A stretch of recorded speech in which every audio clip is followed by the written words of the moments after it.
Hello friends, कैसे हैं सब। उम्मीद करता हूँ आप सभी अच्छे होंगे। एग्जाम व्यू के लर्निंग प्लेटफॉर्म में आपका स्वागत है। जैसा कि आप ऑलरेडी जानते ही हो, पंचायत सेक्रेटरी की नोटिफिकेशन निकल चुकी है और बहुत जल्द इसका एग्ज़ाम जो है कंडक्ट होने वाला है। तो आज हम पंचायत सेक्रेटरी जो प्रीवियस एग्ज़ाम हुआ था उसमें एचपीजी के और इंडिया जी के इन दोनों सेक्शंस को देखने की कोशिश करेंगे कि इन दोनों सेक्शंस का लेवल आखिरकार एग्ज़ाम में किस प्रकार का रहता है।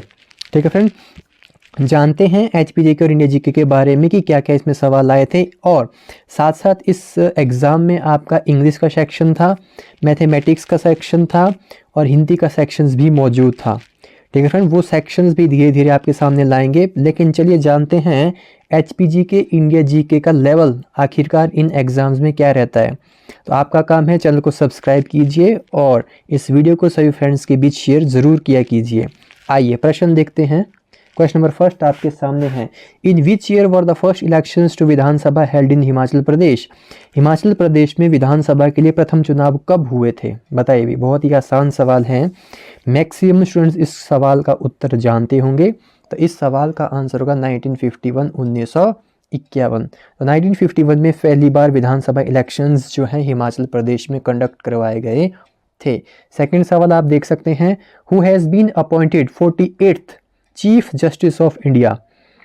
भारत का 48वां मुख्य न्यायाधीश इनमें से किसे चुना गया था, बताइए। 48th chief justice of India, ये हालांकि करंट अफेयर से है ये सवाल, उस समय ये नियुक्ति हुई थी, वहां का ये सवाल आपको पूछ लिया गया है। तो इस सवाल का आंसर होगा एनवी रमना। इस सवाल का आंसर क्या होगा, एनवी रमना। चलिए फ्रेंड, अगले सवाल की तरफ आगे बढ़ते हैं। Which constitutional amendment of Indian constitution is known as mini constitution. भारतीय संविधान के किस संविधान को लागू नहीं होगा, यहाँ पे थोड़ा सा मिस्टेक है, लघु होगा, लघु संविधान के नाम से जाना जाता है। तो बहुत ही आसान है, आप जानते हैं 42वें संविधान संशोधन को ही क्या कहा जाता है, लघु संविधान के नाम से जाना जाता है, मिनी कॉन्स्टिट्यूशन के नाम से जाना जाता है। अगला सवाल देखिए, who is currently holding office of governor of reserve bank of India. ये करंट अफेयर का है, 2021 में जब एग्जाम हुआ था उस समय ये करंट अफेयर था। ठीक है, तो उस दौरान का क्वेश्चन है, लेकिन इस बार के लिए आप इसको अपडेट कर लेना। ठीक है फ्रेंड, उस दौरान तो शक्तिकांत दास थे, लेटेस्ट आप देख लेंगे। कमेंट सेक्शन में कमेंट करो कौन है, ज़रा मैं भी देखूं पढ़ते हो कि नहीं। Paralympics 2020 was held in which country.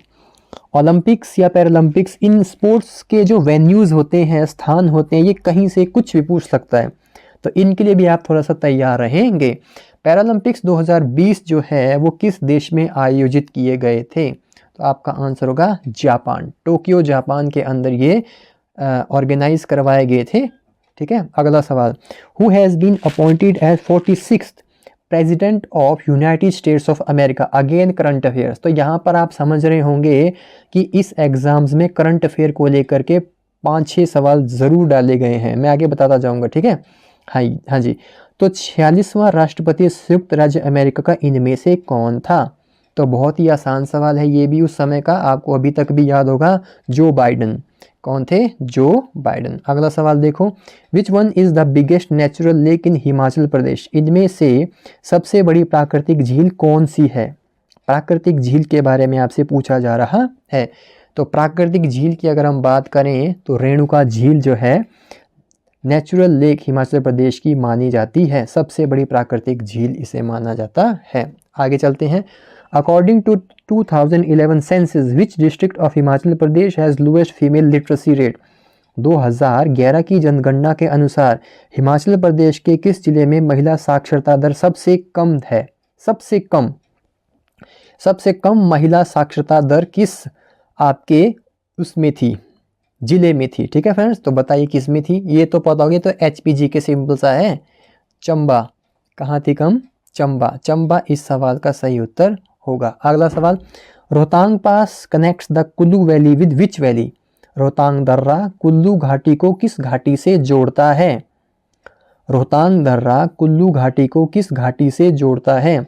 Jogindernagar valley, Kangra valley, Lahaul and Spiti valley, Sutlej valley. बताइए किस वैली के साथ जोड़ता है। तो इसका आंसर होगा लाहौल एंड स्पीति वैली।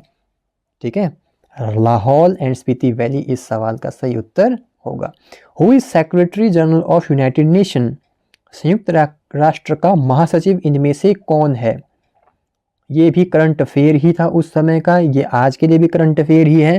तो इसका आंसर आजकल की डेट में भी एंटोनियो गुटरेस ही है, एंटोनियो गुटरेस ही है। आप बताएंगे किस देश के नागरिक हैं? अगला सवाल, which is the oldest tiger reserve in India, Bharat में सबसे पुराना टाइगर रिजर्व इनमें से कौन सा है? बताइए, क्या वो मेलघाट है, पेरियार है, दुधवा है कि जिम कॉर्बेट है?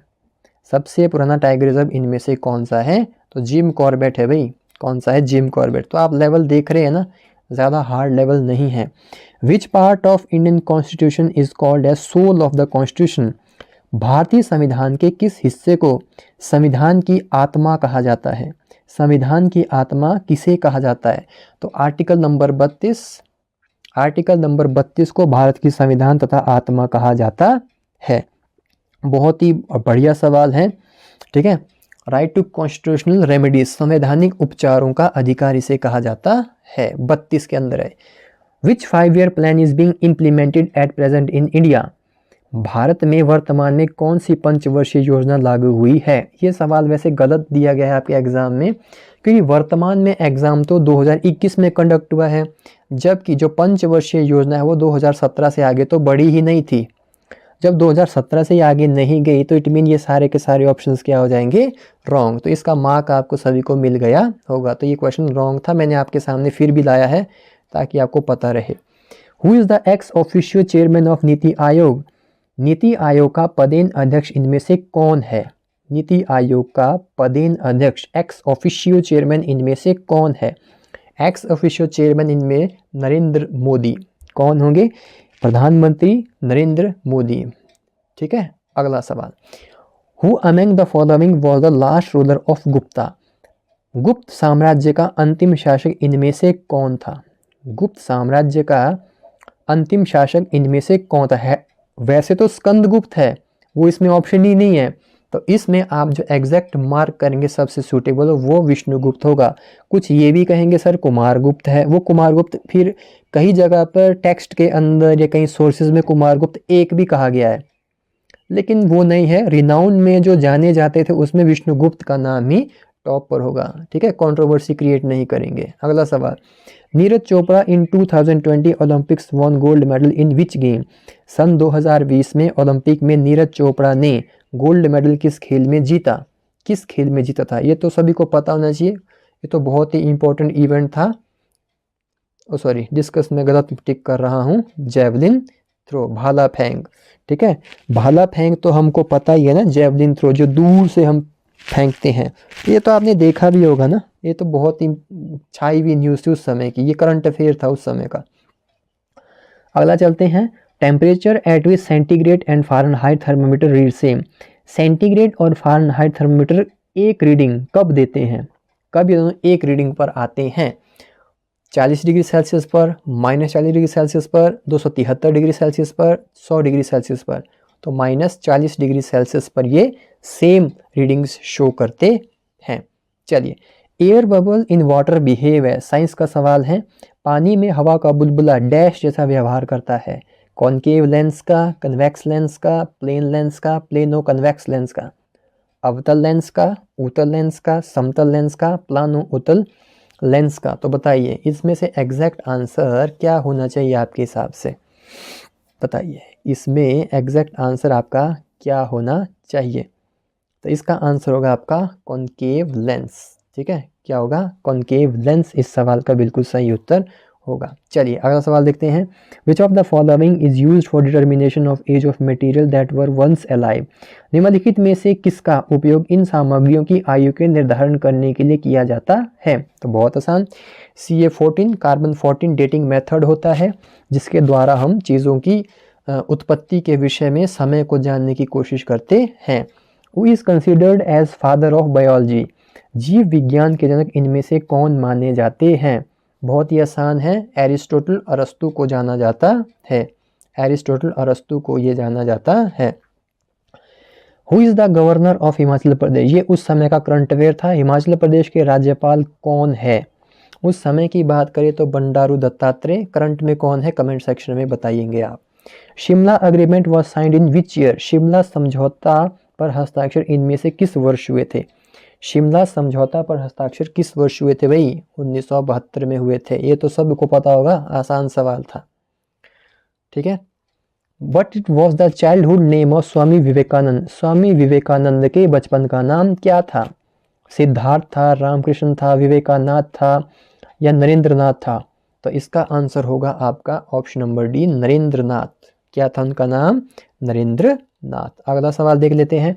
नलवारी fair is associated with which place in Himachal Pradesh. ये मेहंदी नहीं होगा, ये गलत टाइपिंग है। नलवारी जो मेला है मुख्य रूप से इनमें से किस जिले से जुड़ा हुआ है। तो बिल्कुल सही आंसर इसका क्या होगा, बिलासपुर से जुड़ा हुआ है। ठीक फ्रेंड्स, तो ये थे सवाल आपके सामने। आपने देख लिया होगा किस प्रकार का लेवल है। मुझे उम्मीद है आपको समझ में आ चुका होगा कि लेवल यहाँ पर इतना ज़्यादा नहीं था पिछले एग्जाम्स का, पर ये सोच के मत जाना कि इस बार भी ऐसा ही लेवल होगा। थोड़ा सा अपने आप को प्रिपेयर रखो अच्छे से, ताकि किसी प्रकार का एग्ज़ाम आया तो आप उसे क्रैक कर सकें।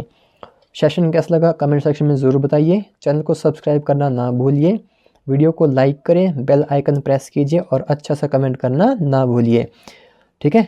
तो सेशन कैसा लगा एक बार बताएंगे ज़रूर और शेयर करना ना भूलें।